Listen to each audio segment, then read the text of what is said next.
ہر دور میں کچھ قومیں اٹھتی ہیں، کچھ مٹ جاتی ہیں، لیکن ایک قوم ہے بنی اسرائیل جس کا ذکر قرآن میں سب سے زیادہ ہوا ہے۔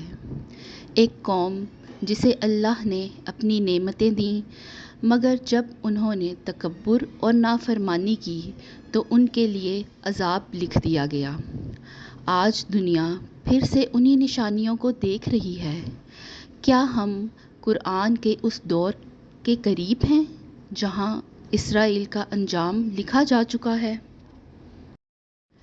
قرآن میں اللہ تعالیٰ نے بنی اسرائیل کا ذکر 2 بار ان کے عروج اور 2 بار ان کی تباہی کے ساتھ کیا، اور ہم نے بنی اسرائیل کو کتاب میں بتا دیا تھا کہ تم ضرور 2 مرتبہ زمین میں فساد پھیلاؤ گے اور تم بہت ہی اوپر اٹھ جاؤ گے۔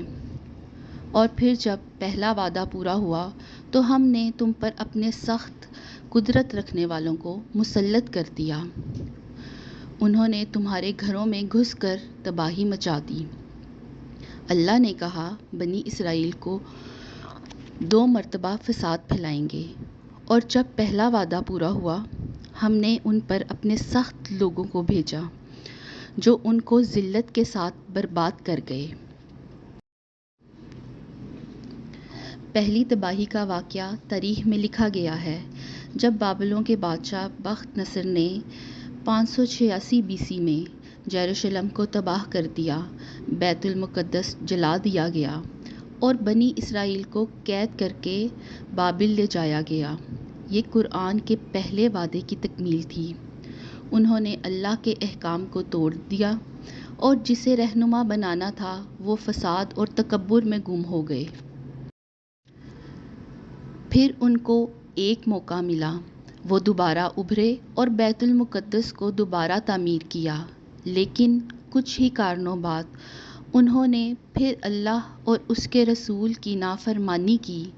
اس دفعہ ان کے خلاف رومنز آئے اور 70 AD میں انہوں نے پھر سے یروشلم کو مٹی میں ملا دیا۔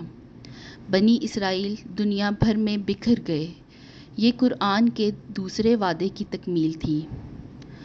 اور جب دوبارہ وعدہ آیا، ہم نے تم پر لوگ بھیجے جو تمہارے چہروں کو بگاڑ دیں گے اور مسجد میں ویسے ہی گھسیں گے جیسے پہلی بار گھستے تھے، اور جو ہاتھ لگے گا مٹا دیں گے۔ لیکن 2000 سال بعد 1948 میں ایک نیا باب کھلا، اسرائیل پھر سے قائم ہوا۔ یہ وہ وقت تھا جب قرآن کی تیسری پرچم اٹھتے نظر آئی، بنی اسرائیل کا تیسرا عروج۔ انہوں نے فلسطین کے لوگوں سے زمین چھینی اور پھر تکبر اور ظلم سے اس پر راج کیا۔ آج اس کے پاس قدرت ہے لیکن ادب اور انصاف نہیں، اور جب کوئی قوم ظلم کرتی ہے قرآن کے مطابق تو اس کا انجام لکھا جا چکا ہوتا ہے۔ قرآن ہمیں ایک تیسرا پیغام بھی دیتا ہے، بنی اسرائیل کا آخری عذاب ابھی باقی ہے، اور جب آخری وعدہ پورا ہوگا ہم تمہیں ایک جگہ جمع کر دیں گے۔ جب آخری وعدہ پورا ہوگا ہم تم سب کو ایک جگہ جمع کر دیں گے۔ آج وہ جگہ ہے فلسطین۔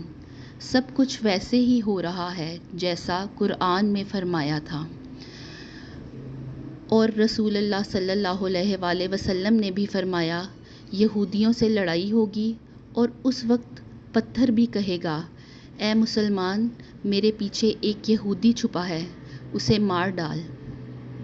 یہ اس بات کا اشارہ ہے کہ ایک دور آئے گا جب ظلم کا نظام ختم ہوگا اور حق اور باطل دوبارہ قائم ہوگا۔ احادیث کے مطابق امام مہدی علیہ السلام اور حضرت عیسیٰ علیہ السلام کا دور بنی اسرائیل کے آخری چیپٹر سے جڑا ہے۔ وہ ظالم قوتوں کا خاتمہ کریں گے اور الاقصی پھر سے امن کا مرکز بنے گا۔ وہ وقت ہوگا جب انصاف کا نظام قائم ہوگا اور بیت المقدس سے حق کی آواز گونجے گی۔ یہ کہانی صرف بنی اسرائیل کی نہیں، یہ ایک سبق ہے ہر امت کے لیے۔